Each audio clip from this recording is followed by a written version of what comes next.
बिहार शरीफ के राणा विगहा में मंगलवार की रात खाटू श्याम बाबा के भक्तों के लिए एक भव्य और आध्यात्मिक माहौल में सत्संग का आयोजन किया गया। यह आयोजन विशेष रूप से बाल गोपाल के जन्मदिवस के पावन अवसर पर संपन्न हुआ, जिसमें श्रद्धालुओं की भारी भीड़ उमड़ी। सत्संग का आयोजन श्याम प्रेमी देवकांत जी द्वारा किया गया था, जिसमें क्षेत्र के सैकड़ों श्रद्धालु और श्याम भक्त शामिल हुए।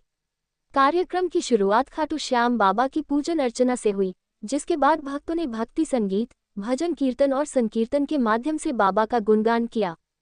इस अवसर पर खाटू श्याम बाबा को 56 प्रकार के भोग अर्पित किए गए, जिसमें विभिन्न प्रकार की मिठाइयां, फल, व्यंजन और शुद्ध सात्विक पकवान शामिल थे। बाबा की भव्य प्रतिमा को मनोहारी पुष्पों और दीपों से सजाया गया, जिससे पूरा वातावरण भक्तिमय और दिव्य अनुभूति से भर गया।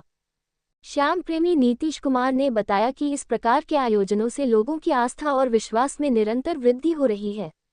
उन्होंने कहा, खाटू श्याम बाबा का नाम लेने मात्र से मन शांत हो जाता है। जो भी भक्त सच्चे मन से बाबा से कुछ मांगता है, उसकी हर मुराद पूरी होती है।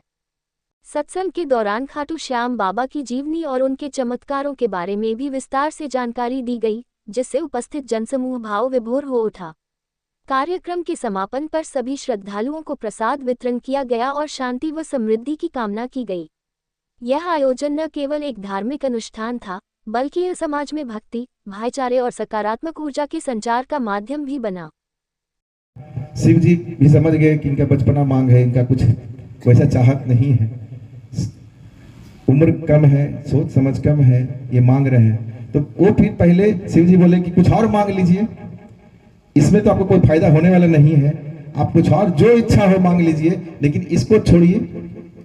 तो बोले कि देना है तो यही दीजिए, और नहीं देना है तो साफ बोलिए।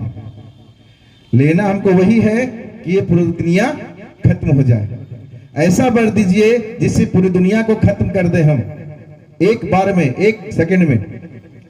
अब तो जब जिद्दी हो गए तो शिव जी बोले ठीक है, आपने तपस्या किया है, हमको फर्ज है कि हम आपको देना है हमको। तो वो 3 बाण दिए इनको, जो बर्बरिक थे, भीमपोत घटोत्कच पुत्र बर्बरिक को 3 बाण दिए।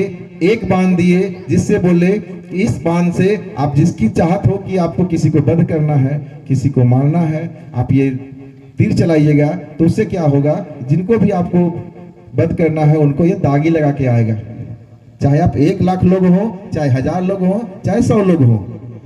दूसरा तीर चलाइएगा तो जितने लोग हैं उनमें दागी होगा, वो सभी लोग की हत्या या वो वध करके चलाएगा।